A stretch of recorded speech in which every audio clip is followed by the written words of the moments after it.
muted for the recording. As I alluded to, Ben and Ally were welcome to join and kind of tell their story as part of public comment so that it could be on the record, but I think it'll be a helpful conversation for all of us to have. Wayne and Chuck have already met with Ben and Ally to try and A site visit. and both Chuck and Wayne said, no, I think we should, if you guys are willing and you are, thank you so much. I think we should all kind of talk about the situation because it's a perfect example of the kind of work that we're hoping to make feasible. And when I explained, we had absolutely no authority. We do have And we're here to influence the best we can. Yeah. We can't solve the problem. I think we do have influence though. We have influence. Massive influence. He has a problem we can't solve. Go ahead. Okay, well, Ally and I both talked about this, and I will be talking a lot, although Ally's opinions have been gone over by both of us, so I just want to make that clear. Yeah, I'm Ben. I live just down the road at Old Pump. I have a roofing company, and I met my landlord, Sue Casser, like 3 or 4 years ago. She's a really nice lady, and I was having trouble finding a place to live originally, and she graciously redid her above garage space and made an ADU for us. Pretty small space, but it's working for the moment. But she has a 5-acre parcel roughly in the zone 4 zoning at this point. So it's the 10 acre or less, or 10 acre or more, sorry, is the zoning restriction currently in place. But we live in a situation where pretty much everybody in that zone is some sort of kind of like grandfathered in less than 10 acre parcel. We've got really good rapport with our neighbors. Ally's a farmer. I'm, like I said, a roofer, and we both are interested in farming the land to contribute. We're building our scale slowly because part of our plan would be to build on the land that Sue wants to give us, to not give us, but to help us out with. And she is interested in subdividing and selling you. exactly, yeah, so she's been pretty adamant about it. Like, we never asked. She would just kind of like, she's like, I want you guys to stay, like, is there anything I can do? Ally has a lot of ideas about starting a nonprofit educational farm in the future, which we both are looking for space to do that. And yeah, I really like the way the community is talking in the moment. Ally and I are both part of the Food Hub initiative at the moment, and both interested in developing and maintaining community. So all of that aside, obviously we understand that in place zoning regulations are kind of broad sweeping and need to be maintained in order to kind of keep things in check. And I know that the initial implementation of the zoning was to protect agriculture in Jericho and to maintain the integrity of town centers, or maintain the integrity of like the town itself. And I guess, we could make the argument that we are a furthering of kind of that initial vision, us being both a builder and a farmer who want to contribute to the community. So, statistically we're out, but based on all of the other factors, it seems like something that Jericho wants outside of the legal aspects of what we're dealing with. So that's really the bulk of what I have. And we're not in a rush. We're not looking for a variance or anything. We're just looking for like, some sort of way we can maybe, allow for space in the process of deciding future zoning and land use policies, so that maybe situations like this are more affordable and accessible to people who are coming in and willing to contribute to the community. So Chuck, what did you and Wayne kind of see at your site visit? Well, I think it took about 30 seconds to realize we're in a 10-acre zone. And this involves subdividing a 5-acre lot, a grandfathered 5-acre lot, which was like impossible. So, then I think we talked a little, we talked more about kind of policy and that kind of stuff. But the thing that was interesting to me being there was there's a house, there's the house that the house that they rent from, and then there's a garage with an ADU, which is, smaller than the ADU on my house. I mean, but it works, it's like stuff we need more of. But on one side of that, there's a house on one side of the house, then the lot we're talking about. There's a house across the street, there's a house cat a corner, and there's a house on the other side of the lot. So there really is surrounded by houses on kind of 1 acre, but they're in the 10-acre zone. And some of them did seem a little newer, so maybe the 10-acre zone has kind of moved around. But after that experience, which is, I think we need to look for places where there's already so many houses on small lots. It simply makes no sense Yeah, also, for it to be 10 I acres. don't even see it. Okay, What's the address? It's like one of the 556. last places before you get to Essex. What's the street address? 556 Old Pump Road.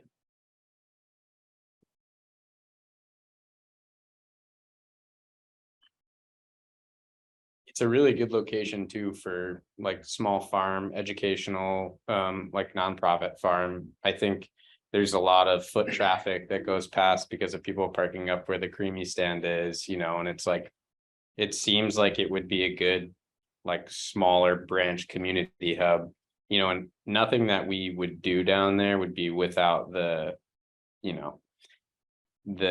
grace of the neighbors around us, because it's not our idea to be isolating ourselves. That's not why How far is that house from Route 15?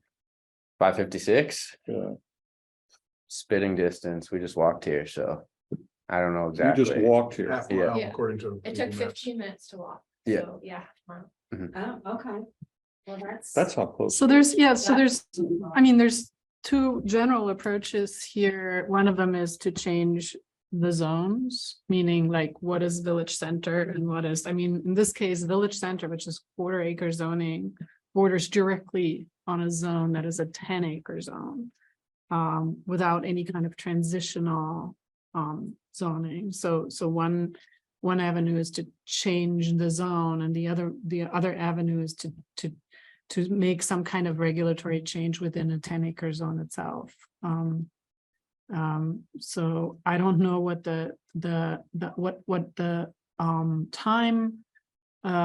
how much time it takes to do those kinds of things. I know we're working on all of this, and we're working on how to advise the planning commission, and then there's a town plan, and then the zoning regulations generally follow the town plan in terms It of would be part of the package. temporarily. Yeah, we need to be So- part of a package of changes. Yeah, and of course, it's not like, okay, so there's two people coming with a great story, and we're like, you get a zone and you get a zone. It's just that for us, a great example of how to think about this. But having a village center that's 1/4 acre zoning and borders on a 10-acre zone, That's really something. it's right there. So it is across the river, so that's probably part of what drove them to zone it at a higher level. And It's not the only- when those zones were created, I suspect that Davis Farm had a much larger portion of that, plus the other areas on that street were probably much more actively farmed than they are now. But none of us, as far as I know, were part of the zoning regulation development back in the late 70s and early 80s when all those were put in place. Mhm. And so these are the kind of little grandfathered in lots that you're talking about that are all nearby, right? That looks, yeah, Yeah. I recognize that. And if you do a Google map on satellite, pretty much everything about 200 feet off the road is either farm field or wooded.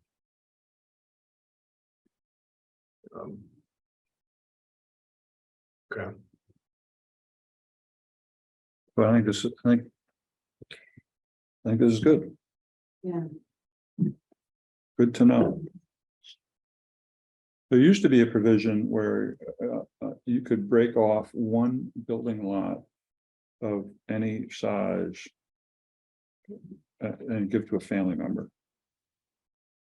I don't know if that's still in place or not. It's not. It's definitely not. But it wasn't in place until not that long ago, maybe 20 years ago. But just to follow on the point that it's not, there may be things other than just simply going to it. One thing we also found was interesting in the like inception of the food hub and kind of like the incentivization of growing more food and becoming more food secure. Like if the initial goal was to create, you know, a more robust agricultural network in Jericho, and that's falling away, like potentially there, and I have no real idea of how this works, but like there could be concessions for variance where people are willing to contribute to the active food hub of Jericho, you know, that like would acknowledge their agricultural influence. You are building a house that we all hope will be there for 200 years. So it's, you know, it can't be based on like your intention, which is noble, but. Plus, there's a wash pack element involved in the A what? wash pack where food is washed and handled and made safe to give to the public. Yeah. If they're the farm that I've worked on for the past 3.5 years, has their, it's sort of like an accessory dwelling unit, but it's not accessory because it's over the wash pack. But if there were a situation that would enable us to live above the commercial area of, well, it's not commercial, but The production site, but that would require access to appropriately filtered water. And does the wash pack require sewage as well, or is that just drained out into the fields? I'm not sure. And I actually think that the water we use is not filtered on the farm. Jericho Settlers doesn't filter their farm, Yeah. filter their water. But they use well water. It's checked for chloroform and all the other fun things that sometimes get into wastewater. I assume it would be. And I'm not up to date on like the science involved with that particular aspect, but I do understand that one of the major stipulations of land development is sewage and water. But I also know that that's a pretty quickly changing field and, you know, I don't know what's going to be available, but I do know that there are like UV sterilizers and so forth. And there's some, I don't know the specifics of the water use plan down there, but it's, I don't Sue has some sort of deal with the town or something where like water is in some unique process because there's so much water in the field and she has to like pump it out of her basement and stuff. This is stuff I haven't prepared to talk about, but your question definitely gets me thinking about it, and I'm gonna write it. Have you? Again, this is out of affordable housing, but we seem to be wandering pretty far. Yeah, we often hear in Jericho, many people making comments about more of a European settlement style, where the farm and the equipment barns are all located in the village, and the farmers go out into the fields in the day and get their work done. Does that fit into your view as well? Would that be something where if we had the capacity in Jericho Center here to have a farm barn and a building above that, you would still be able to do the farming? I guess I'm not entirely clear, and the farmer is not, it's more alley, so. I'm thinking about at the Intervale, there's I forget what they call it, but there's a a mutual agreement where they share the tools and you sort of buy into using them and then you can rent them out. It's a co-op, I guess. So if that's what you're talking about, sounds great. Of track, machinery, tools, Mhm. even a wash pack. Here, it doesn't have to be, It is actually. I really haven't heard many farmers say they want to keep their tools and their kind of land in different places. It's interesting where we are, though, there are there are 4 neighbors that all communally own a tractor that lives in Sue's garage and own a lawnmower that lives in Sue's garage, and they have a trailer between 4 neighbors, and like to bring the community together and to be able to work more sustainably, you have to travel less, and have these pockets where there are more things that people can access from their place of residence. So I think like what's happening organically right there already with the cohesion amongst the neighbors is kind of an example of how that could happen. But, Wayne, feel free to jump in. hey, Wayne. Unless you can't hear us, and that's why you've been waiting. Or he stepped away for a few minutes. That's possible too. Let me just put in the chat with somebody. I apologize if I cut somebody off. It's okay. Wayne, can you hear us? He's taking his hand down, so I guess he can.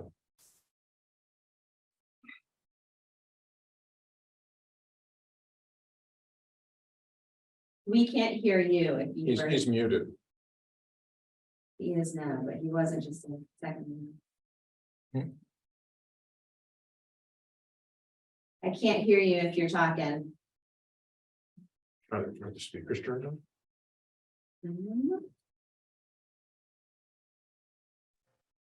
Okay, I'm trying Oh, to, there you are, there you are. oh, okay, yeah, no, these crazy computers, every software you use, they want to have different settings. So, okay, so if you can hear me now, yes, hello, it's good to see you again.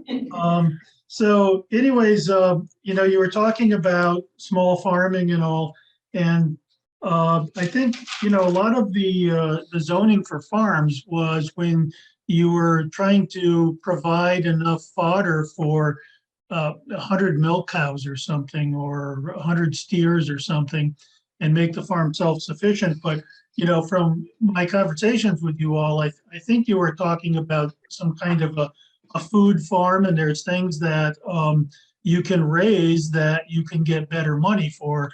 I happened, hopefully this winter I'll retire. I was looking into cultivating land for barley, but that takes a lot of work. But I think, as you say, if you find a niche of food you can grow there, and with 5 acres, you can grow a lot and sell it into the food hub. And I just wanted to give a quick example. I spent 7 years in California purgatory from 2008 to 2015. But out there, a lot of people with 3 to 5 acres would plant it in grapevines and sell the bulk grapes into wineries. And there was actually a guy that I met who he had 5 acres of his own and had another 100 acres in cultivation, and he had a winery and he bought the grapes from the other people. And there's microclimates, so they would all grow the different grapes he wanted for his wines. So I think the idea of a boutique farm that's growing, vegetables of some sort that are in demand, I think would work. And so I think the old concept of that you need hundreds of acres for a farm is not as applicable nowadays as you guys are looking at. All right, is there anything else before we close this agenda item out? Thank you for coming in here. It's always nice to see people want to move into Jericho and help the town grow. Yeah, and I think that these understanding these kinds of stories, where they're happening in town, will help, especially as we think about recommendations that we may want to make to the planning commission about changes in zoning.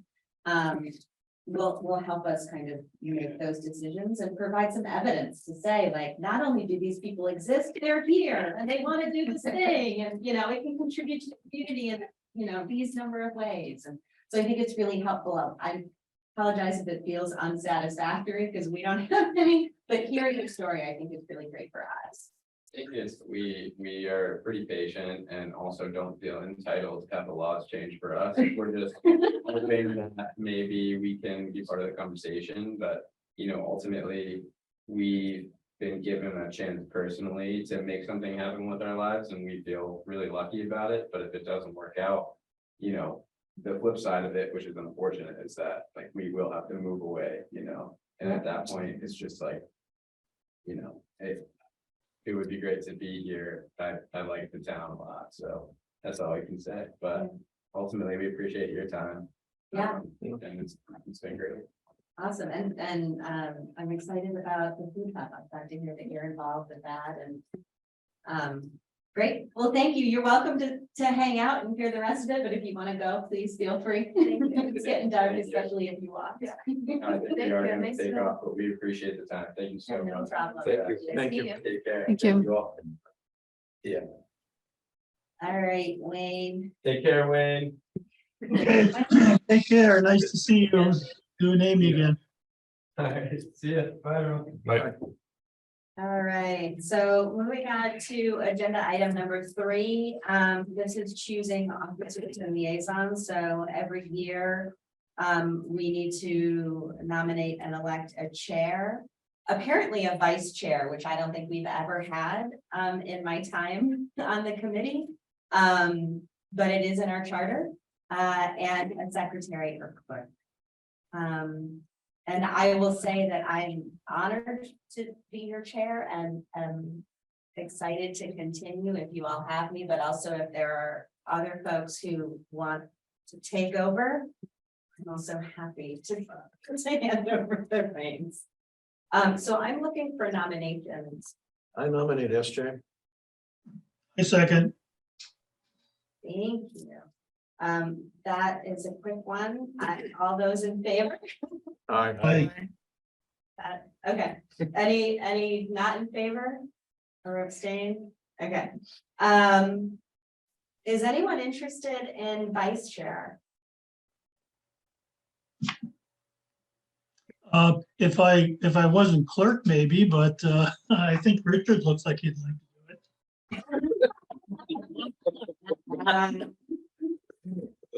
it. Is that a nomination of Rick? Yeah, I'm looking at Chuck's sign language here. I'll A second. nominate Richard. Okay. You accept the The nomination? nominee has to accept. Oh, What it means is if SJ is not here, you have to run the meeting. right. Yeah, This is always here, don't worry about it. it is one of the annoying things about me. It looks good on your resume. Yeah, Oh, look at that. It's Yeah. totally a CV voter. my resume is not changing anytime soon. Got 10 more years before that changes. I appreciate it, but I would have to turn that down, I think. Too many other things going right now. All right, we can leave it vacant. Wayne, Whenever am I- you're ready. Am I hearing that if I'm not here, that you would step in and chair the meeting? I don't think he knows that. You were. Was that to me? Did I I didn't. did I hear you say that if I'm not here, you would chair the meeting? If somebody else did the the clerking, yeah. Okay. I think that I'm comfortable rolling the vice chair and the clerk position into one. No. If you're comfortable accepting that additional responsibility. And yes, you wouldn't have to clerk the meeting that you ran. Oh, dang it. All right. Never say no. Does anyone want to make a motion We have to nominate him first, so or nominate? Thank you. I'll nominate Wayne. Good. Second, Frederico is the second, Wayne. Okay. All right, all those in favor? Aye. Aye. That was unanimous, Wayne. Okay, no getting out of it. He sounds My enthused. buddy. I can't wait for you to retire. It's December, but I've got people already haranguing me about staying on after the, so, but my wife told me, tell them I'll break your arms and you won't be able to work for them, so. I seem to recall, Wayne, that you talked about retiring when we first started this whole committee, so I was gonna say. it's, I know. I've been saying this for- They tantalized me with this science. It's unbelievable stuff. It's new kinds of computers, so I was a sucker for that. Okay, and then we have, do we nominate Wayne for clerk as well, since we just nominated him for vice. Oh, but I don't want to take all of it pulling it into- Clerk and vice chair. Okay, good. Yeah. As long as we're clear on that. working. Okay. So what about you, Eric? What happened here? I would be a irresponsible person for any of those positions. You. You. Okay, so do I assume that I've been made clerk by acclamation again, or, Yep, Yep. okay, all right, so liaisons, so we talked about this briefly before, but this is just kind of reaching out so that the chair of that committee or board or whatever kind of has a point person in you to communicate with affordable housing and keeping up to date on what they're doing, whether that's attending meetings or just kind of reviewing minutes or reviewing agenda items to see if there's anything that maybe we should be aware of that we can contribute. And so these are the groups that that I can think of that might be relevant.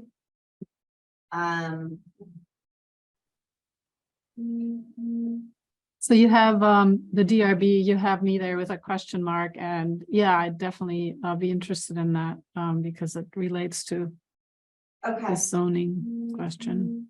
Okay, that would be great. So, Wayne, can you see what's up on the screen? yes, I can.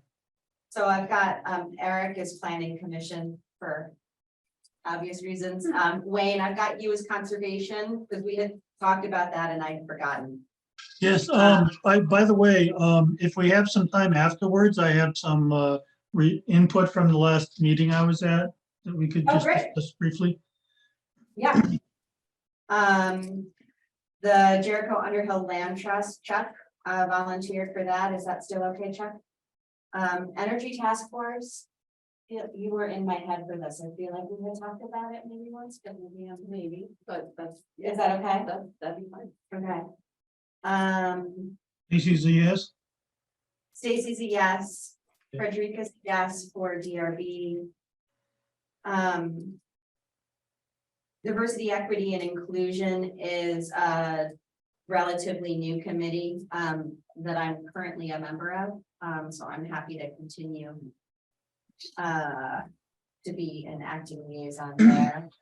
Richard, do you want to double up with anybody? Are any of these? I mean, I can double up wherever, if there's, something that would be most beneficial. I had you as a question mark for DRB because of the project that you and Stacy were starting to work on. But if you have an interest in something else. Yeah, I mean, DRB is fine with me. Okay, They're looking at some building in your neighborhood, I think. No, great. They finally sold the expensive pieces of land. I don't know if they sold them, but there's, it looks like they did some work on the roads there, Yeah. up at the top of the hill. Oh, yeah, they've been busy up there.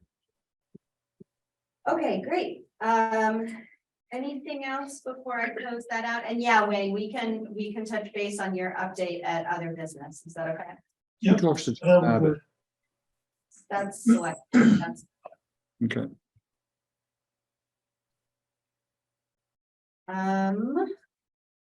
all right, so moving on to item 4, which is the town purchase of Railroad Circle. So the way this went down was, was kind of wild, and I apologize to all of you. We had met on February 14th, it was not in public. The select board announced on February 16th that the town had purchased Railroad Circle. And then there was a town meeting before our next meeting together, and so I sent you all a frantic email kind of updating you on everything as Front Porch Forum was blowing up and as we were going into town meeting. And so essentially, this was purchasing property was one of our recommendations to the select board for affordable housing and for potential use for ARPA. And they found this property, it went on the market, and they pretty quickly realized it was in a village center. It actually has water, it has gas, it has the walkability that everybody's talking about. The soils, although there's conversations about it being wet, the kind of analysis that the JCDC did on the ground, the soils looked fairly promising. There were lots of reasons why this seemed like a good first property for them to purchase. I was brought in as chair of the Affordable Housing Committee to ask about what are the kinds of things to consider when looking at properties. Who are some people that we should talk to for advice in this area? Champlain Housing Trust is an obvious one, but development corporations, I kind of gave them my list of various contacts. But I had no influence or participation in the purchasing other than being aware that they were interested in asking for information. But I think Dave Ganter originally had wanted to talk about this, and I'm sorry he's not here tonight, but I do think that it is worth kind of all of us having a moment to be able to talk about. I think what's particularly interesting is looking at the activity that's been on Front Porch Forum, looking at some of the concerns that neighbors have, and how we as a committee can be thinking about this in terms of advocacy work, in terms of some of our goals and priorities around affordable housing. So I'll open it to that. Anyone has comments or questions? I have a quick one. Huh? So how large is the piece of property? I do know that Joel Bedard said that there seems to be, with a little bit of work, there's soils that would help absorb water and any stormwater runoff could be accommodated. But how much property is there and how many, units could we put in there? It's 2.5 acres. I don't think they know the number of units yet because they need to do soil testing and figure out what septic capacity might be. I can't remember how many bedrooms the house. I think it was 3. I remember looking at 3 bedrooms. the listing of it. It was 3 or 6, but I think it was 3. And there's kind of there's a barn on the property as well, but this is very, very, very early stages. There is a plan. There is no real urgency. The most urgent part was acquiring the property, and now, now the due diligence of actually figuring out how to do a project begins. At a recent select board meeting, the first one after all this came up, the 2 people who had written about it on Front Porch Forum came to the select board meeting, asked very good questions. And I thought the select board did a wonderful job and basically explained, we don't have answers to these questions. We felt like basically the select board said, we don't have answers to the questions yet. We're going to figure it out. We felt like it was time to move, and we saw the opportunity and are confident that ultimately we're not going to lose money. And it was just a good conversation, and Eric is clearly the champion on the part of the board. Wayne Howe has recused himself, but resides in Economic Development Corporation, which Eric is the chair of, and I think we should think of it as being their project, and we should be referring people there. And I think we should follow it with interest, but it's, clearly their project, which I think is great. I think that I'm really pleased that the town, it sort of basically established a little forward momentum, and I think that was important. Anything that the town does increases the sense of possibility, that something could improve. And I think the natural course of things is the town is going to begin to appreciate what it needs in terms of expertise to intervene, in the natural course of however housing is proceeding now, which was kind of the original point that SJ and Susan made when they made a presentation to the select board last summer, basically saying the town can't do nothing. It needs to kind of start intervening. And this represents intervention, and it's like, let the learning begin. And I think that one of our jobs is to help communicate to the public that, we're going to figure this out. We're learning as we go. And this is a small project. I have no doubt that the town's going to get its money back one way or the other. And it's and it's not that the money's going to go into this forever, it's going to go in and then it's going to come back at some point when there's a sale. And I think we should watch with, try to offer Eric as much support as we can. I would be supportive of us taking a more active role as the Affordable Housing Committee, specifically in creating an awareness and building a constituency for higher density on that property. Some of the pieces in the Front Porch Forum seem to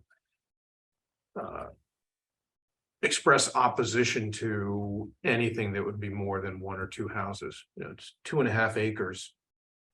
You could easily put on you could put a square of what's presently available on Starboard with 15 condos in there and have room to spare. I don't know what the septic's like. Obviously, that's going to be an issue. But perhaps we, in order to help build momentum behind this, could start putting up ideas or asking members of the public for ideas of what would be appropriate use of that property and how we can make it happen. I suspect that if we're going to, as a town, if the town is going to go ahead, and I say we because we are part of the town, if we are going to put time and effort into this property to turn it into something useful, town may have to increase budgets and have at least a bond or something to pay for improved septic if that's necessary, to pay for improved infrastructure, driveways, water, electric power up to the various units. So if we can start building a constituency in favor of that, make it much easier for the select board to move in those directions. And as affordable housing, that's something we are all in favor of. This is an opportunity for us to not necessarily get out in front, but certainly be appropriate cheerleaders and share ideas of what that property could look like. So, a quick question, does the property have water already? It does. It's on Champlain Water District. Yeah, whichever one is down here. Yeah. Oh, wow, okay, Yeah, I know, right? yeah. Well, that's a big part of the puzzle there that's solved. Well, and that's one of the, everyone in this room knows, but it's one of the reasons that dense housing is so difficult, because Yeah. if you're getting into wells, then you've got a problem with how far from septic and Yep. and you got a space issue. But yeah, it's on town water. And it's enough land that they might be able to put a pretty good unconventional, or some of the new high efficiency septic systems there. Mhm. Until we get a town sewer put in. Maybe this becomes the catalyst for getting town sewer. So that I guess what I'm saying is that, yeah, we should do more than just talk. We should engage and present ideas of what kind of affordable housing can be there, how it could be structured. Get in front of it before someone says it's gonna be. Pick your favorite bet noir for what affordable housing looks like. We can sort of get in front of that and say, no, it's gonna look something different. So can you solicit, or can we solicit, examples of what it could look like from developers, for example, or would they not want to get involved at this stage until we really have it out for some kind of a bid? Like, I'm thinking like really concretely about how we would present options, with visuals. Where would we get those visuals, like visuals of what this could look like? It seems early days for all of this, because again, we don't even know what the capacity is, but I think there is a role for us in definitely championing and at least balancing out, or if not balancing, offering alternative viewpoints to some of the loud fear. I don't want to say fear mongering, but the fear. The people who wrote the stuff came to the select board meeting and left comfortable with what's going on. And But the people who read their posts on Front Porch Forum didn't see them leave comfortably. yeah, And I think that's a fair point. part, it's not, this isn't the only place where we're gonna be advocating that the town consider multifamily housing and more dense units. Yeah, I agree with the general point, but I do think we should see ourselves as being staff to Eric, as opposed to maybe getting in front of him or pursuing a direction that, that may cause confusion with sort of multiple players. We've got some people that are clearly in charge, are accountable, are responsible. And I don't think we should be like a separate political force kind of on the particulars of the project. But I think maybe offering, Eric, what would you like us to do? How can we staff you? How can we help? Just so it's really clear to everybody who's in the lead. Mhm. And if they would, suggestions on, maybe research, but I think it ought to be sort of some communication with Eric and staffing him, or staffing the committee as opposed to being out front in the public. Well, we certainly shouldn't run off on our own as lone cowboys, cowgirls, cow people. Whatever. People are completely different age. I mean, in the grand scheme of things, this is a small deal. It's small potatoes. And we have bigger things to work on. Mhm. So It is, just and it a is. quick, oh, I'm sorry, Eric. Go I ahead, just Wayne. I just had a quick question. Is there a timeline for when there would be a septic study or engineering so that, because, as Federico was saying, we could get ideas of what it would look like, but we really need to know what kind of purification we can do. So is that like in the hopper? Is starting to be planned? No, I mean, they're in the process of figuring out what next steps are. So I think that their very next step is the test, what are they, test pits? Test pits. Parking? Test pits. Yeah. Yeah, okay.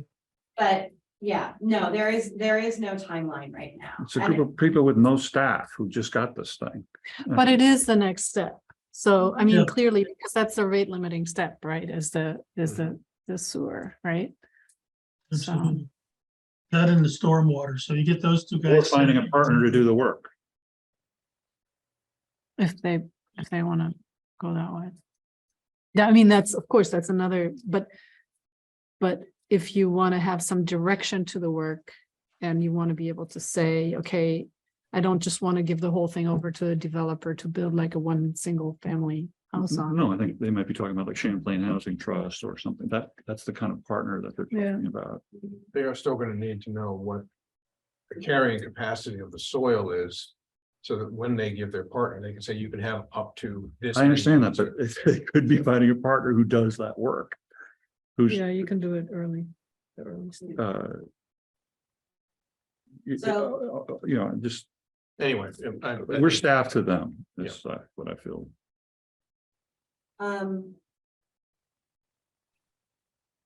There will come a time when we should be more active in supporting them, but yes, Chuck is right, we are not and should not be running our own show.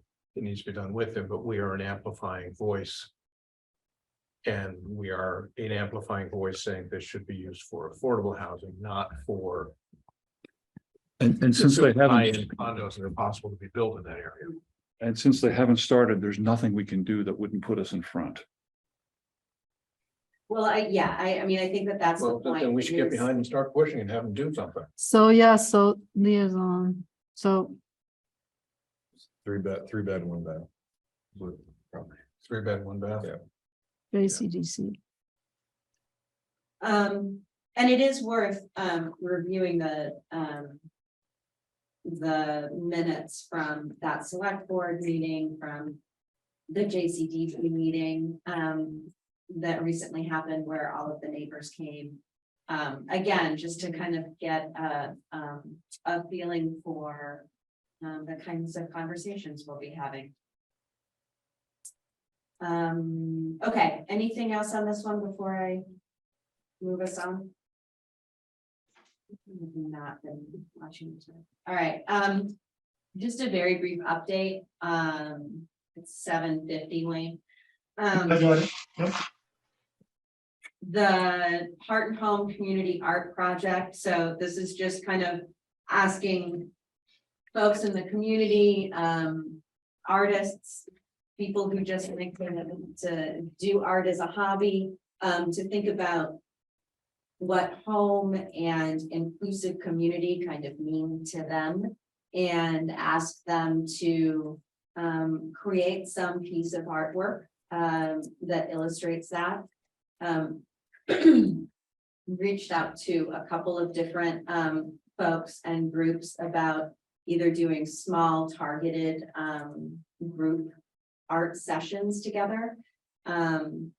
One such session will be happening Saturday, April 29th at the Deborah Rawson Memorial Library, where a local artist is going to do a silk screening workshop that'll be friendly for kids and also adolescents and adults alike.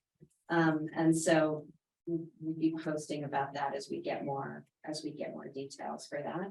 And I've had a couple of other people reach out who are interested in either doing something small, just gathering their friends or their neighbors, and doing a little something. The pieces of art, the intention is that artists will take a picture, email it to me with either a little blurb or their name, and it can get posted on the town website.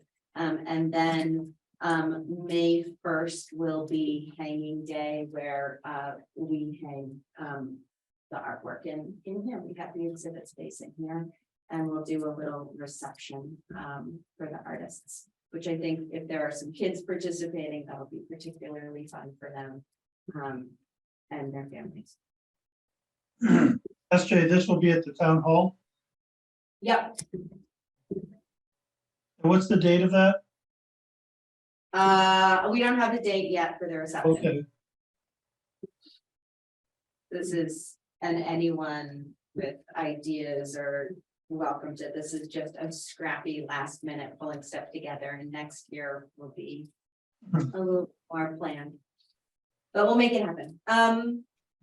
All right, moving on to reviews, takeaways from meetings, workshops, etc. So when I put this on here, I just realized that we hadn't come together as a group and talked about town meeting. We had a table. Some of us talked to some neighbors on their way into town meeting. I sat through my very first town meeting, which was wild. I can't believe I've been a Vermonter this long and never been to town meeting, but I did, and it was wild. And then also we had the planning commission land use work session, and the housing work session, which obviously we hosted. So I just wanted to provide a space for some reflection and some takeaways with a particular bend towards thinking about how that can inform our work plan for the upcoming year. Are you talking about what happened at the meeting or in the hallway? Either, any, Well, I wasn't there, so I can't comment. were you doing at either of the work sessions? The one we had, I mean, I didn't one we put you had- on the spot, I just am now trying to remember. the one we had, was it last week or 2 weeks ago? We had the one with the planning commission was all get together. The 314, I was here for that one, Jim. See, that's why can't be a vice chair. I'm not always here. What do you remember from sitting in the hallway? I think a lot of people were in favor of affordable housing. Mm. We heard a lot of stories, people and either themselves personally or their kids or people they knew, just wanting more options here. So I think that was kind of overall what I heard. And For there was person. more options. Yeah, just more housing, more affordable housing, Yeah. so that just given the prices that we've been seeing in this market right now. I think a lot of people are hoping for, or, downsizing, after kids move out like that. I know Eric's talked about that being kind of a need as well, so. Yeah, kind of consistent with what we've been talking about. Yeah. I think the average age of the people going up in the hall was about 60. And Yeah. So there was mostly stories about other and our homeowners. People did ask about senior housing more than I had heard about in other places. Mhm. And specifically senior housing.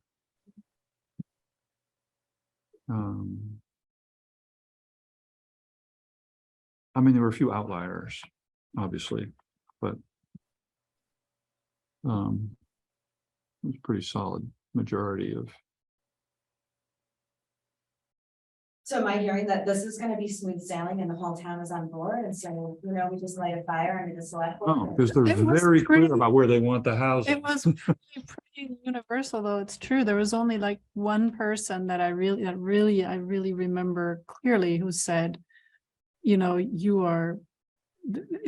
insane to think that you could build any affordable housing in Jericho because Jericho doesn't have any affordable housing. It was kind of a weird circular logic.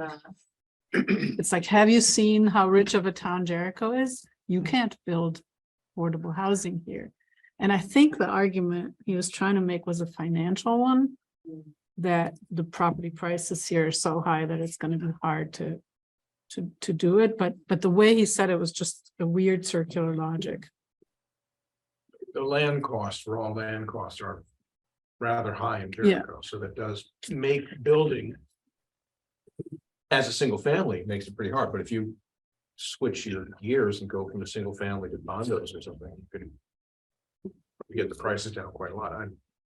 I don't believe we've had a lot of condo developments. We've had duplexes, we've had a couple of triplexes, but we haven't had a Starboard type condo development in Jericho in a very long time.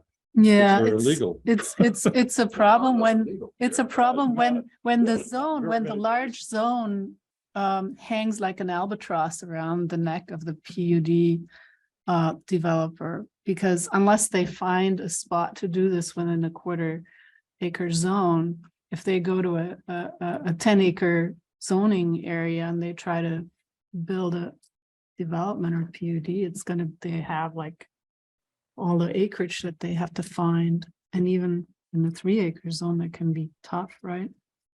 There's a fairly substantial part of Jericho that is zoned 1 acre and under. Yeah, It's not. but it's not on the market, right? And 1 No, acre, it's not on. and 1 acre per condo, there's a lot of land. That you still have to buy a $150,000 lot per condo in the 1 acre zone. No, they treat them as multifamily, you wouldn't treat them as the same, as separate entities. I'm not a legal expert, so I can't. Right, I'm say for just, sure. you were saying there hasn't been one built in a long time, and I'm There saying hasn't if- what you're talking about is fairly new, it's been only in the case for, I mean, it was illegal in Jericho Center until last year. Oh, we've had rules in Jericho Center and in Jericho proper. You could build a 15-unit development in Jericho Center, in Jericho Corners, in Jericho Flats. So you've been able to build that for years. No, not, It's in the zoning regs. They are zoned for up to 15 units. now. And they have been for as long as It was been- illegal for me to build a triplex in Jericho Center. I got turned down. So let's move this into discussion of the work plan for 2023-24. I think the conversation that got started with Remote Circle in terms of kind of advocacy and providing some examples of what this kind of housing could look like and helping foster conversation is one thing. I don't know if can I mention your signs, Chuck? Sure. Chuck had some YIMBY signs made up, which I'm kind of obsessed with. And I do think that we should be thinking about doing some more direct community outreach. I've got a table at the farmers market that all municipal groups can use. It'll be every other Thursday, but that'll be an opportunity for us to hang out at a table and have some conversations, share information. We should be thinking about how to use that intentionally, as well as providing an opportunity to meet people like Ben and Allie and hear those stories and collect that kind of information. But I want to open the floor to you guys. I feel like I talk too much in these meetings. Thinking about 2023-24, what are some of the things that we could be doing, we should be doing? I would like to offer a community, offer an event on ADUs, in which we have a panel of someone who can explain the zoning rules, someone who does permitting, for a living, someone who does, maybe the construction, someone who does septic, and just like someone who understands the tax implications of, because that seems to come up. What are the tax implications of having an ADU, and just like having an event? And that also provides us with an opportunity to interview the people who show up about what got them to the point of thinking about an ADU. Is it, for a family member? Is it for an investment? And just sort of try to understand, put pins on the map, see where they came from. I don't think it'd be that hard to, organize. SJ, if I recall correctly, we did a survey in town of ADU unit owners, dwelling unit owners. What was the total number we had on that? This is very many.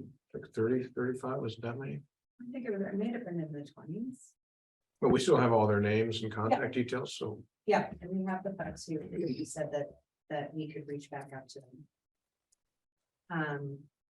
Yeah, I think that was an initial idea that got dropped. I think that we should definitely bring it back. And I'd be happy to work on that. I mean, I have ideas about who could present, but I think it's, you know, it's kind of, we find it people and then kind of prep them, you know, in terms of just here are the key questions that we think people are going to have, and The ADU folks could probably also give us insight to, like what Chuck was saying, some of the people that gave them advice on tax issues and septic and stuff like that. like what are Yeah, the, they're a good resource for. Yeah, for- so that the ADU folks themselves could help us get the other people that would give the insights that you're looking for. oh, that's a good idea. Yeah. I mean, particularly ones that have added one recently, Recently, yeah. Right, yeah. and mine's been there since the 1920s. Still has wood stuff. So that would be one, you know, following on, you know, Eric's idea of a constituency, you know, we could have a little bit more of a hearing one time. We just say, we want to understand how the lack of affordable housing is affecting you. Like, what are your stories? Just invite people in and just, you know, I don't know how you don't turn into a bitch session, but you end, that's how you organize, you know. and- If I can, yes, but the questions I would ask would, how did you solve it? How did you find affordable housing in Jericho? What were the steps you had to go through? Where did you find it? How did you find it? How can we replicate that? Rather than just, I got a place that was great, okay? How? Because that's Yeah. probably the bigger question for most people is, how do I get this?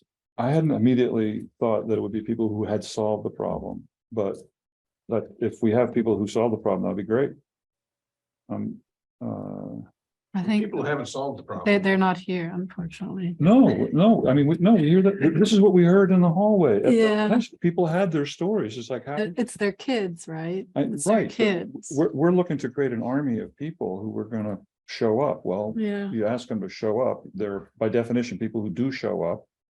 And, you know, we kind of hear the stories, share kind of what we're doing and use it kind of as an organizing event. I mean, we met Laurel Shellman Dean, you know, at that by meeting, we just met Ben. I mean, there are people around who have a need.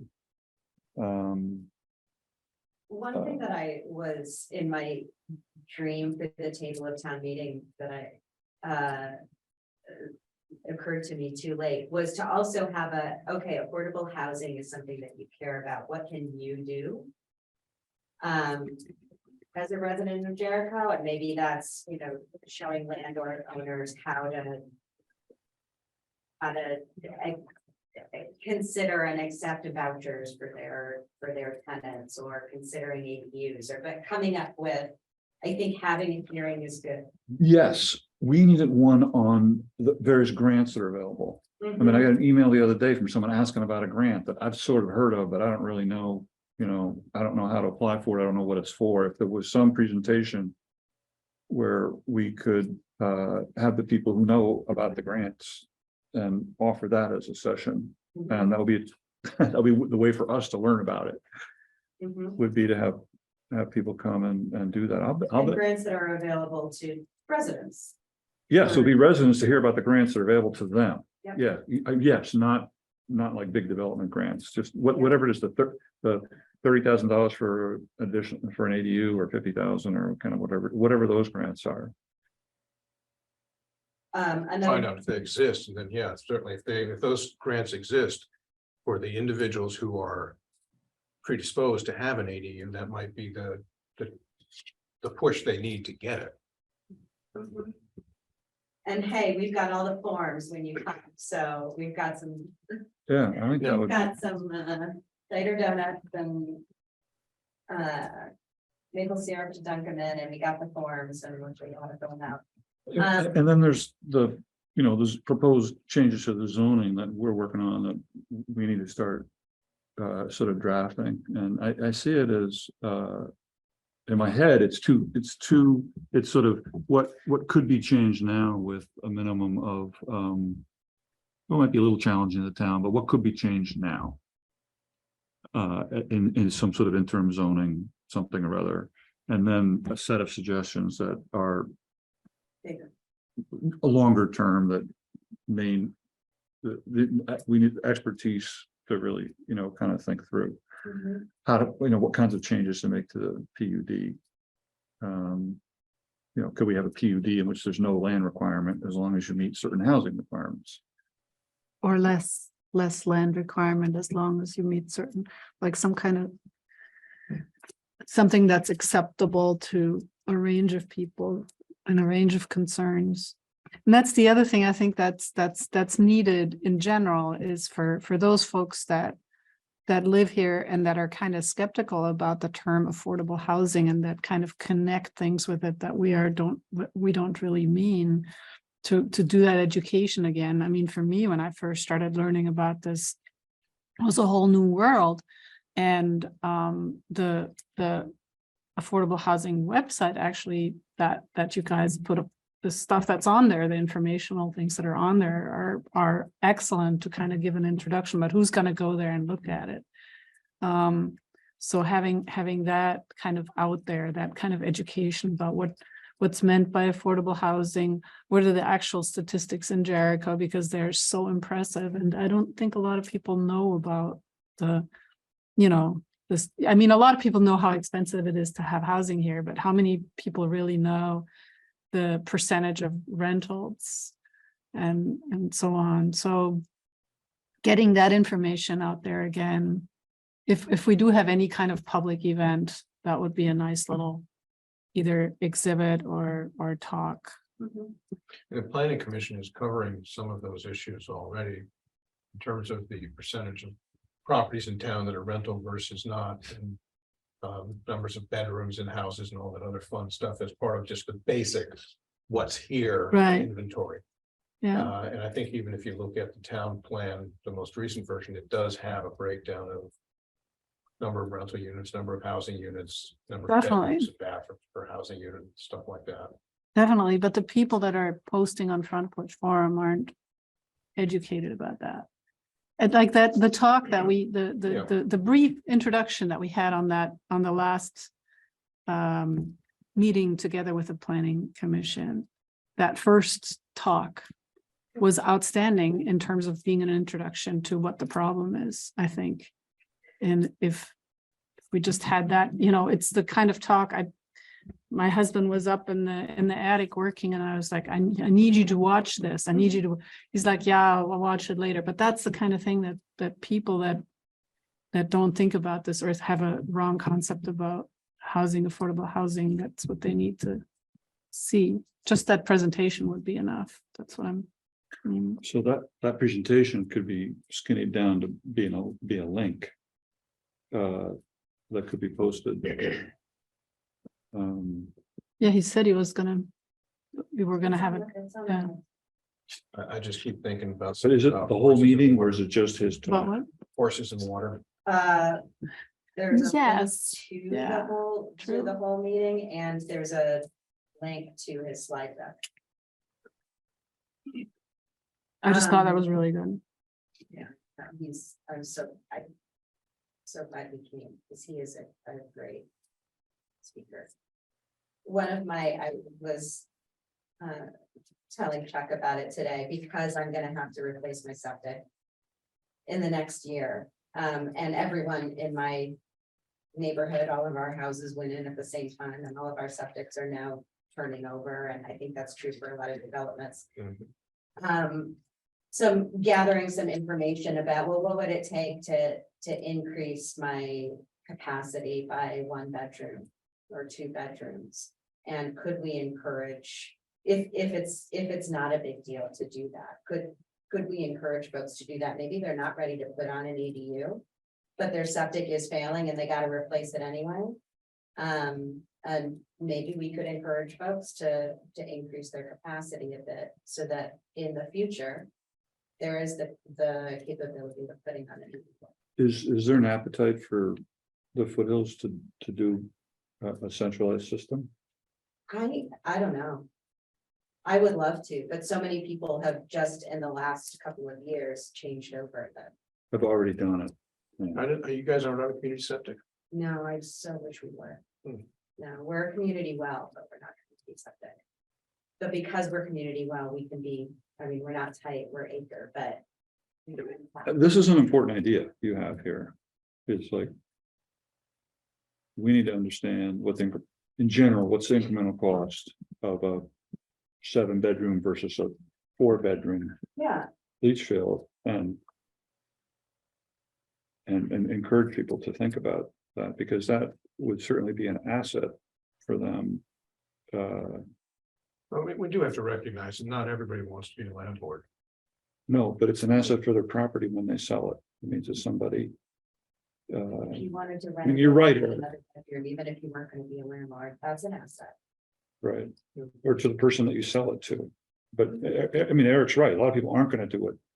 But some will think about it and might do it if it's, you know, you can increase your capacity by 25% for an extra 5% of the cost. Assuming that's the ratio. A lot of the other, where we are is on community septic and. That's not gonna change. Mhm. Yeah, I would love to have the option. To increase the septic. So, SJ, when Yeah. you said, when you said you had the- You're a community septic, so then there's not gonna be, that's an obstacle to ADUs and in your. Why? Because it's Well, limited. She, Stacy lives in a separate development from mine, even though we're on the same road. Yeah. One of the people in her development put in a 3rd bedroom without telling anybody, and their septic is now at capacity. Our septic was designed for 3 bedrooms per house, and it's at capacity. So Right. we cannot add another bedroom. Right, so when we talk about infill, this is important information. We need to know for community systems. I mean, there's gonna be no infill. So we need to know that in terms of when we're calculating what the potential is of, and I hope that Frederica and I have a chance to share some of the conversation we had the other Saturday driving around. But, you know, the whole idea of well, when you're ready to talk about infill. I think Wayne was trying to. Wayne, go ahead. Oh, okay. No, I mean, I was following from Eric and Chuck and it was fascinating, but I guess my point was, did you say that people in the foothills had replaced their septic? And my question was going to be, did they expand a tank and or just replace the leach field? I mean, it probably varied by person, I have no idea. Each Okay. person makes their own decision. So when you said it needed to be replaced, because I don't think the tank would fail, so I'm assuming it's the leach field they had to replace, right? Yeah, presumably, I mean, that's why we're replacing our system. And you are replacing your leach field, right? Mm-hmm. Okay, that's what I want to know, because that's usually the weak link in the whole thing, that, you know, Yeah. the water has to be purified below the gravel bed and all of that. And then after decades, that will tend to get saturated and you need a new one. Okay, I just wanted to make sure I got the notes right here.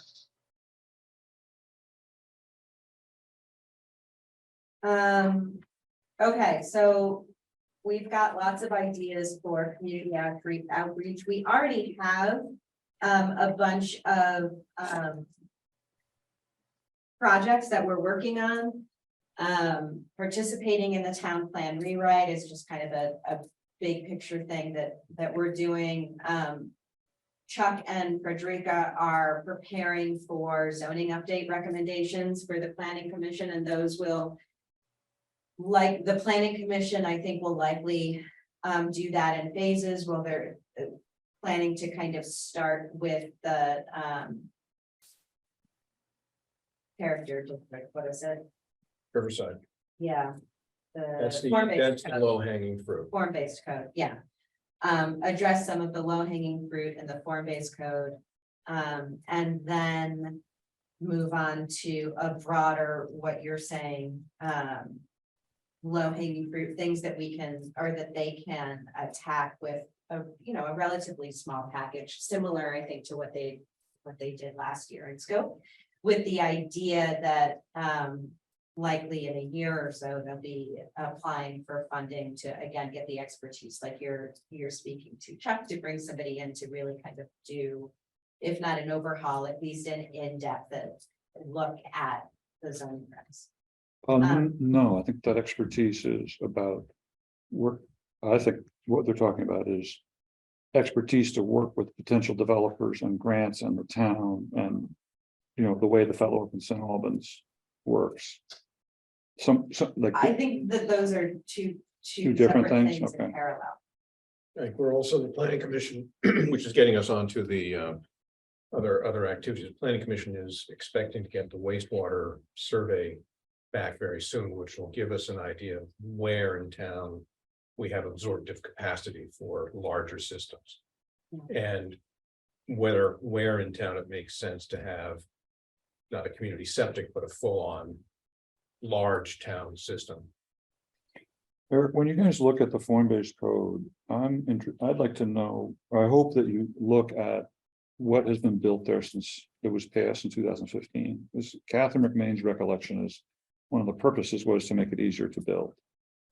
Yeah, And that was the purpose. that was the purpose. So how many new housing units are in that area since We know the answer to that, what? 0. So it's failed. Basically, the whole thing failed. Well, we got the store and we got the bank. Neither of which is housing. Well, there's opportunity there. isn't There's opportunity there, So that's, but they are stuck because they don't have wastewater treatment capabilities at present. Yeah. It's Okay. also illegal to use an aluminum storm door. I mean, there's a lot of it's really pretty ridiculous. So that's a different issue. There's a roof angle that makes it insanely stupid to build a larger building, so those were designed to keep it at a certain scale, and that's not appropriate, so that will probably all get changed. That was our little Nantucket phase, I hope. so those are kind of planning commission projects that we are supporting, advising, helping on. Select board stuff, we're still in the process. We're very close to getting ready to present the housing goals, which we'll talk about in other business. Providing the kind of staff support, as Chuck calls it, to the JCBC and the select board in terms of development and affordable housing projects. The in-depth kind of prioritized spectrum of actions that we all worked on a few months ago will get wrapped up with the presentation on the housing target goals.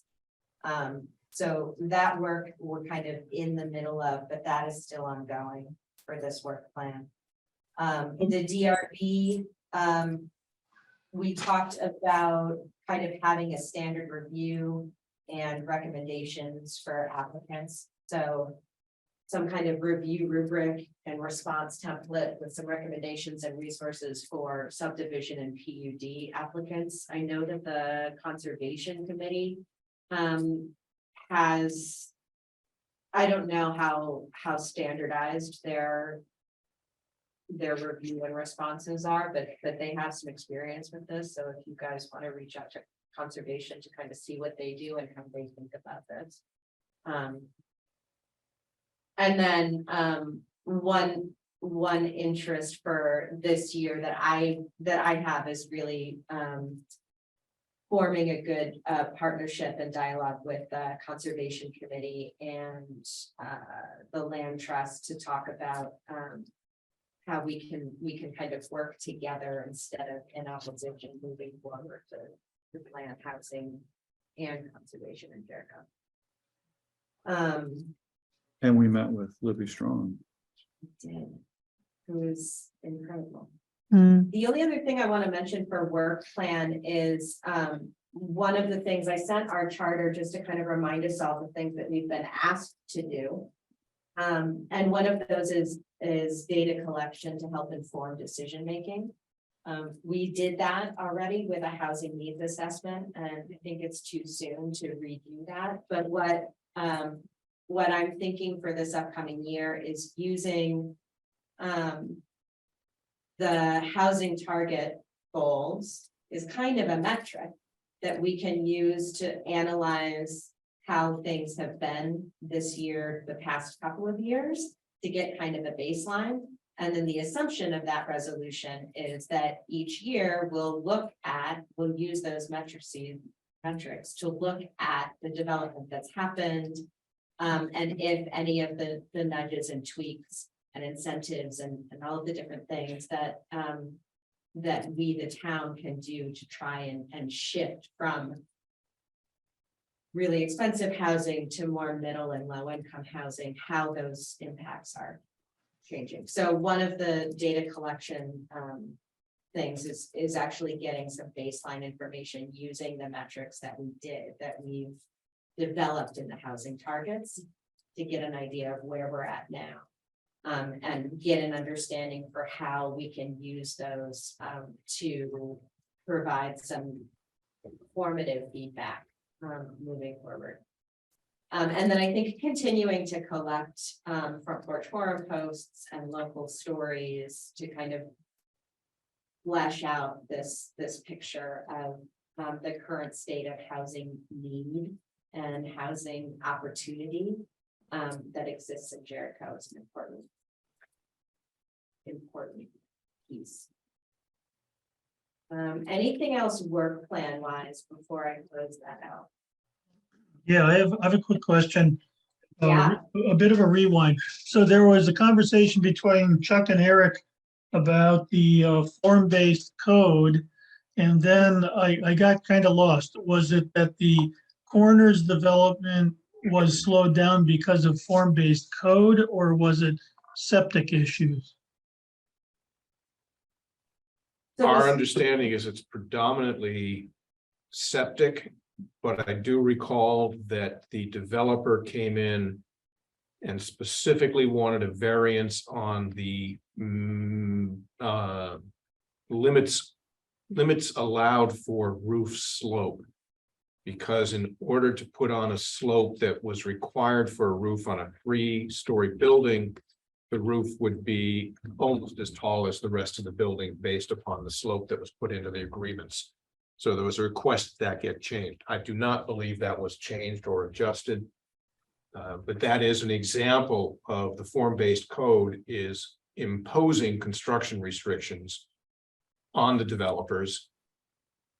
Trumping that is there is no wastewater at present for much of anything there. And that's Riverside or Flats, Riverside, yes. right? Oh, Not- building, Riverside. Although the school district is open to hearing proposals on providing space for that. For septic. My understanding is that the school board said, tell us what you need and we'll see if you can do it. And Right. no response has been received. Right. So you need someone to give you a response before that can actually happen there. Right. So it's the developer has not exhausted all opportunities. All right, so I'm gonna did you have one more thing? Okay, I'm gonna move us on to other business and updates. Okay, it's at Wayne. It sounds like you've got something you want to share.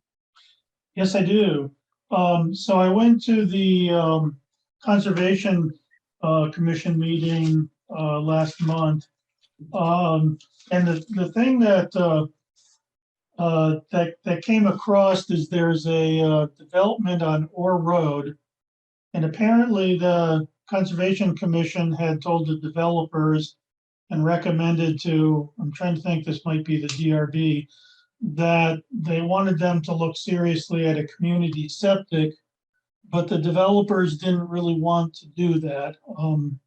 And the representative was there, and his point was that, well, when I build my first house, I have to build the septic for all the other houses, which, you know, I can see that that could be an issue. But the other thing that I pointed out very gently was that, you know, we are kind of looking at community septics as an integral part of getting density and lower cost for housing, and especially in the infill areas. So I guess that's something that I think we'd want to try to understand better. Is this really an issue if you are building development, say on Orr Road? And because he was trying to say, well, we might build one house a year. So I guess, I'm not a builder. I built the upstairs of my house, but that was on my own schedule. So I guess the thing would be it would be a good idea to try to understand from the builder's point of view exactly why this would be an issue to put a community septic in.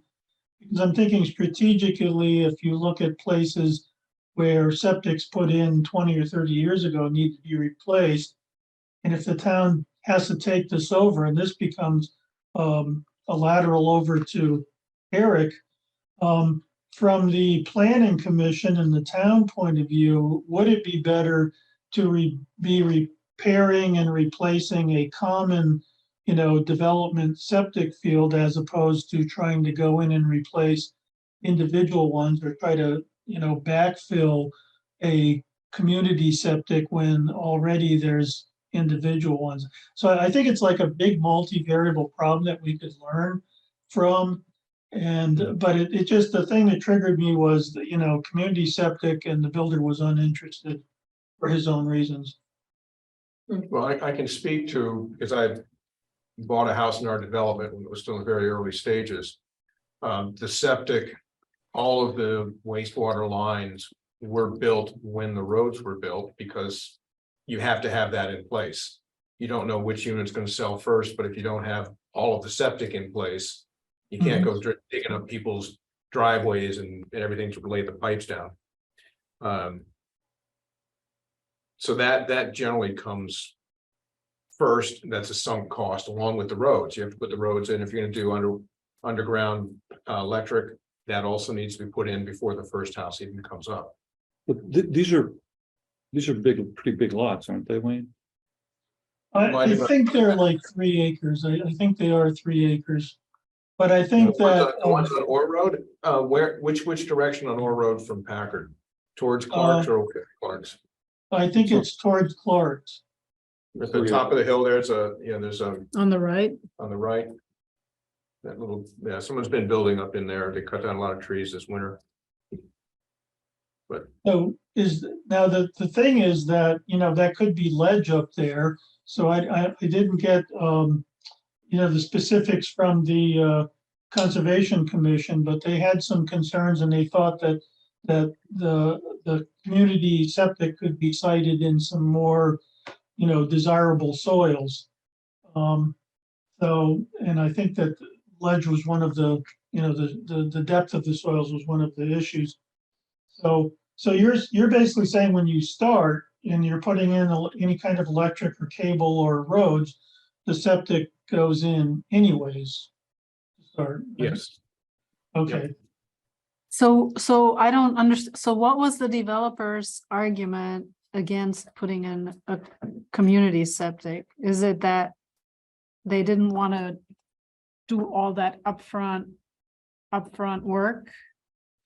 I don't want to put words in his mouth, but it came across, that was the strong impression I got.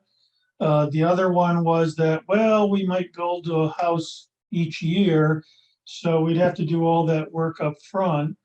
And then the third thing was that, well, we have an engineer that looked and said that we really wouldn't need, the soils concerns that you had weren't severe enough that we really had to have a community septic. And they were supposed to eventually get together with the design review board and review it again. But the Conservation Commission had told the design review board, tell them they should really seriously look at a community septic. But just the main thing was for me that, we're kind of counting on this as a lever to help us get more density and lower costs. And now it sounds like from Eric that this should be something that's happens in the beginning when you're prepping your development anyways. So, but anyways. Well, if you're gonna do community septic, that's when you would do it. Yeah, and I could see if the guy's saying, well, maybe if I build a house a year, I'll just make each septic. But yeah, I don't know, So this is in the 3 acre zone. So he probably feels It's got enough land for he's it. got plenty of land, you know. Yeah, also, I mean, from what I'm hearing earlier, having a community septic doesn't mean that you necessarily have more capacity. You have to design it that Yeah. way. Yeah. Otherwise, it's kind of the opposite. It's less flexible than having The- individuals. The big issue.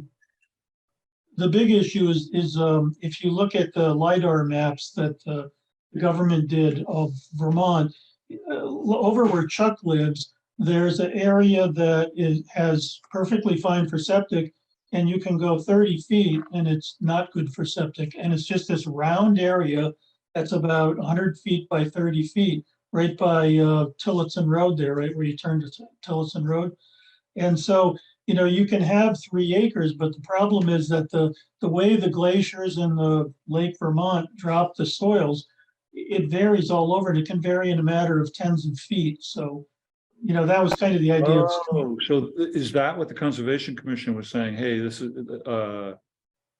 you don't have the best soils on each of the lots. Yeah, that would be the view, is that, you know, now down here in this area is the best soil.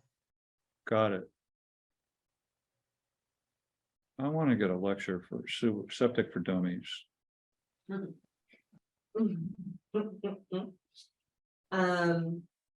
right, well, thank you, Wayne.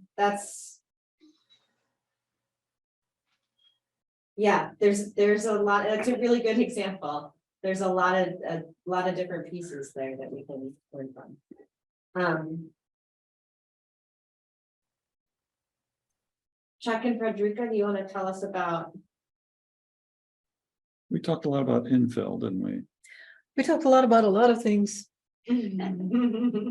So we drove around Jericho and just looked at neighborhoods basically and thought about zones and zoning. And then I think one of the themes was, what can you do where? And what would you need to change in terms of zoning to actually make our housing targets a reality? And that overriding vision of having things happen in the village centers. What would that actually look like on the ground? If you look at Jericho Center, or if you look at the corners, like where would that happen? So my thought, when I'm driving along Route 15, is that Route 15 is really an opportunity because it's very thinly settled on both sides, and I could see. Thinly settled. Yeah, I mean, Yeah. Route 15, between the Yeah. corners, Big backyards. big backyards. Yeah. And Chuck was going to we were going to the little developments that are already there, like Sunnyview Drive and Lafayette. And that's basically, to me, that doesn't look like there's a lot of opportunity there to make it any denser than it already is, although you were kind of thinking along. We those definitely lines. I came away feeling like I want some evidence that infill in developments like Sunnyview and Griswold and have happened, like it's not a pie in the sky expectation, like what given the conditions we hope to create in terms of water, septic, and zoning, what is the potential for infill in these developments?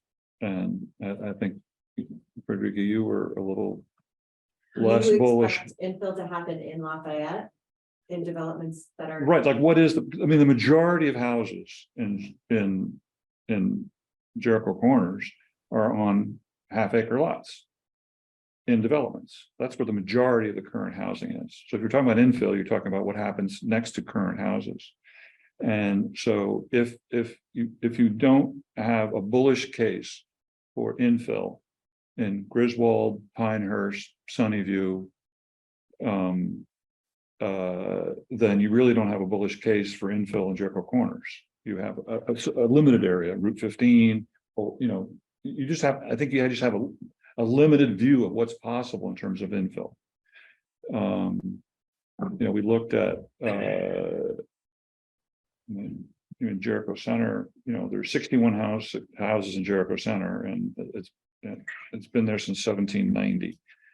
It's like how many, and it's not particularly dense. It's 2 acres per house in Jericho Center, but people have to really change their mind about how they want to live, for there to be infill there. And we also went down to Barber Farm, which was the magical place where all the tours go through, and you just sort of come in and say, oh my gosh, this is such a wonderful place that is illegal to duplicate. And it was, dense housing Little cluster of and a houses beautiful place that on a huge farm. is impossible to duplicate. I guess the infill, like, what is the potential, the demonstrated potential, and where is it like to have? Is it, where's it most likely to happen? So I would share something Sarah McLeod mentioned at the last planning commission meeting, that there are 2 beautiful examples of infill. One, right down here next to Ale and Bean, the two houses that went up there in a space that had been just the old tub shop. Driving around, you never thought they could put those in there. And the other one brought up is the new building that's up right next to Desso's. I know it's on an old foundation, but that was completely rebuilt and updated. What house new to Desso's? To the lookers right, as you're looking at Desso's, was that nice? I don't know, maybe they just put up new siding on there or Yeah, something? that's blue been one? there for 200 years. Yeah, The There was the multi- new house, the yellow house down in back of that house, Yeah, there's a bunch of. All Park Lane. Yeah, yeah, that was. it's right near you, Chuck. There's a little gray house, and then there's a driveway, and there's a The slightly one bigger right next to yellow us house. has been there for a long time. The yellow house. Yeah. Was proposed triplex, so people opposed and didn't happen. But those are examples of what infill can look like. Is it gonna happen in Sunnyview? Is it gonna happen in Jericho East? Is it gonna happen up in any other big spots in town? Probably not. Right, so we need to take that into account. It's like when people talk about infill, we get a nice diagram of what a neighborhood used to look like and what it could look like with the little houses tucked in places. And they're beautiful drawings, but we need evidence that happens with if certain conditions are met. We can also look at different example. There's Place just up here. It's an older version. It's been around for a long time, several duplexes. There's the 2 duplexes on Route 15 that are next to the jewelry shop there. There's a couple of other triplexes that are tucked away. There are, yeah, so that's what I mean when I'm talking about Route 15, is Yeah. that there's some examples there that are kind of behind the houses, right? Yeah. That's like the infill that I saw like on diagrams when I first learned about what infill means, right? That kind of thing. And there's a lot more along Route 15 that could be done that way. I'm an and I advocate for think infill. Chuck's concern was if you're thinking about doing infill all along the village, all inside the village centers where all the houses are now, then it would kind of mean that you would do it in the Lafayette drives, in the Sunnyview Drive areas in Griswold. And I don't know if those We areas. need a legitimate assessment of what the potential is. I mean, I look at what is the potential for infill in Silverton Drive? I don't think much. Again, we are stuck with the other bugaboo in all of this, which is septic. Right, but we can find, say, when there is septic in other places, what is the potential? And so at that point, we're getting stuck again. And then the question is like, what is the vision, right? What do we want to happen? And we can Right. say, well, the vision is all new houses go in the village centers, but we have to have a believable scenario. And that's kind of what we've been saying for 50 years, and it hasn't really happened. Well, I mean, the last big development in Jericho Corners was 78, maybe, Griswold. And just dense housing, I think, happens on virgin ground. You know, it's 14 units on 6 acres. It's on, you know, it's in terms of, That you mean the opposite of infill? Yes. yeah, I guess the opposite of infill. I mean, definitely more dense than infill. It would be dense housing. And, you know, it's some, you know, partly we have to, like, what do you have to do to meet the objective? And if we're saying we're going to meet the objective on infill, we have to have some evidence to believe it. So, Eric, if, you know, you said there was an engineering study of where you could put septic for the town, but is this specifically for large systems, or is this an overall mapping of the town that looks at each property and says this corner of the property has, you know, ideal soil if you're going to expand a leach field? Is this like a general survey, or is this for looking for specific, you know, large capacity systems? My understanding of the wastewater survey, which is supposed to be out, say, any day now, or I guess at the end of the month at the latest, is it will identify what the demand would be for a centralized waste treatment plant for Jericho Center, Jericho Corner specifically, and for the Riverside area. So how big would the plant have to be? What kinds of production, you know, what would be the catchment area for it, which I believe is defined as the village center. And then where would it be sited? And again, how big does it have to be based upon the number of units that are in there, and what we anticipate for growth and things like that. So it's not we're going to put in a 10,000 gallon storage tank here and a leach field over there. It's there is enough building and population density here to support a X-sized facility with room for this much growth before it gets done. That's my understanding of it. I could be completely wrong. Yeah, But it's kind of an assessment of what's possible. it's an assessment of what's needed and what's possible within the realm of what's needed. And so And I think that is due the soon. the needs assessment is due, yeah, you're right, in the next couple of weeks. And then they'll present a kind of analysis of the options, the various options that are available sometime in June. And the final report from that study should be maybe end of August. That will culminate, I think Linda was saying, in a public meeting sometime late summer, September. And ultimately, that goes to, if there's agreement to designing and getting estimates and maybe potentially bonding to have that built, which would be something very important for the town. Yeah. That's the September meeting. That's the September meeting. No, the September meeting is to review the findings of the entire study with the public.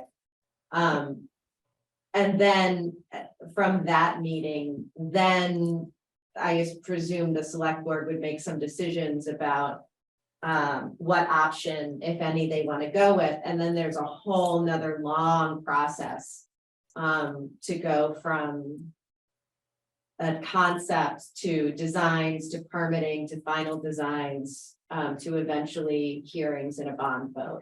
But we're going to get some useful information pretty quickly. We're going to get some useful information Yes. pretty quickly. Yeah. Yeah. Frederica, what were you doing? Yeah, so I just wanted to just say one more thing about what we've been talking about, and that is something that I've been trying to grapple with, which is the opposite of the village center densification. And that is, what is the meaning and purpose of a 10-acre zone, like going to the other extreme? And if you're looking at the way 10 acres, the purpose of a 10-acre zone is written, at least in the zoning regulations, it's rural, agricultural, and low density residential, right? It's RAR, RAR. You know, when you listen to Ben and Ellie, you realize that we're, you know, what do you mean by agricultural? There's how many farms are there in Jericho? You know, those 10-acre zones aren't all farming zone, you know, the very a tiny portion of those might be farms. So what else is the purpose of having those large zones? And is there an opportunity there to invite more clustered housing, whether it be in the form of PUDs or in the form of, say, you know, a family's building a house for their daughter or for their son on a 10-acre lot, without running into the issues that Ben and Ellie are running into right now. Is there a way to change those zones, that 10-acre zone, without inviting sprawl, without inviting like the downside of it that we don't want? Like, what is the justification of having that much 10-acre zoning in this town? And at the same time, if we decide to change it, how can we do that without inviting sprawl? Little history, the 10-acre zone comes from Act 250, which exempted subdivisions where the lot sizes were over 10 acre from Act 250 review. And that has remained in that case. So it was given as the easiest way to subdivide a large parcel without having to go through any kind of permitting review for it. It continues that way. One of the effects of it, you can see if you go down Skunk Hollow Road, is you have 10-acre lots that are about, you know, maybe 350 feet, 400 feet wide, about 2,000 feet long, bowling alleys. And that was to get around the subdivision permitting requirements, which are present for any lots under 10 acres. And they persist because once they're in place, it's hard to pull them out. But why did the town doesn't run to Act 250? Why did the town establish a 10-acre zone? Same reason everybody else did, to allow for residents who wanted to subdivide their land to do so without having to go through Act 250 review process. But what was the interest of the town? Why wouldn't the town why would the town care if people went through Act 250? So I have a little bit of insight on that. So I at just that want time, to say that it's 8:50. Okay. So I just have a very short thing. So at that time in the 70s, there was you had Act 250, but there were a lot of people that had 200-300 acre farms that wanted to sell them and move to Florida. And so this helped because on a lot of the farmland, if you look from the air at Jericho, there's a lot of wet land. And so if you took 10 acres, you know, if you had 5 acres of land that's wet in the springtime or in the winter, you'd still have enough land that you could build a house on it. But yeah, if you look at like Chuck around your house and in back there and stuff like that, there's a lot of wetland there. There's a lot of wetland along what is that, Plains Road, on your end of Plains Road. There's a lot of wetland around where I live. The whole front 30 acres of where I live is wet. And so the 10-acre zoning helps people have land to say, okay, you don't have to permit it, but by the way, 5 of your 10 acres is wet. You can't do anything of it. So effectively, you're getting 5 acres you can actually use. Yeah, I understand. but, Those are the builders' motivations. Yeah. So if you had 5-acre zoning everywhere instead of 10-acre zoning, the developer could still avoid Act 250 by, you know, merging two of those lots and then having 10. Or choosing. But to do a 10-acre development. why are we telling them they can't? That's right. all right, so I'm gonna move us along now Here, because here. it's not an important conversation, but because it's 8:52. The couple of things that I just wanted to bring up is to remind everybody about the community forum on May 3rd. Around the town plan. I think that's going to be important. That'll be 6:30 to 8:30 at the high school. If it's not on your calendar, please put it on your calendar. And also the work sessions, the planning commission's work sessions on infrastructure and common facilities, as well as the local economy got moved. So infrastructure is now June 6th and local economy is June 20th. after the community forum. Community forum is a Wednesday. Keep that in mind. Thank you. Travel day. The other thing that I will briefly mention, the planning commission was briefly introduced to the housing targets at their last meeting. I walked through the work that we did to identify the targets. A subgroup of the planning commission has been working to revise the draft that we sent them, so not necessarily changing targets, but revising the whereas language and the kind of preamble and then the stuff at the end. And so I will be bringing those revisions back to you all to review at our May meeting. And then the goal is that the PC will then approve it at their May 16th meeting, and we'll be ready to bring it to the select board. I think those are the important other business updates. I'm gonna move on to approving the February and March minutes. Wayne, it's 8:54. I'll move to approve the February minutes and the March minutes. Thank you, Eric. Do I have a second? I'll second. Excellent. Does anyone have any edits or concerns? I'm gonna do them separately because I'm not sure that everybody was here for them. So let's start with the February minutes. All those in favor of approving the minutes, say aye and abstain. There was one that I wasn't. I here. know there's one that wasn't here. I don't think you were here. Yeah, so Stacy's an abstain and I think Chuck is abstained because he wasn't a member of the committee yet. Is that right, Chuck? Yes. Yeah. Okay. That was- And then the March minutes, all those in favor say aye. Aye. Aye. Aye. Anyone abstaining from those? Richard is abstaining from those. All right, thank you for letting me jump in there. It's 8:55, so we do have 5 minutes if anyone has a burning issue. And Dave, I'm sorry I didn't see you at the beginning of the meeting. I do want to give you an opportunity to public comment if you'd like. I just got on 5 minutes ago. I didn't put it on the calendar. Oh, no.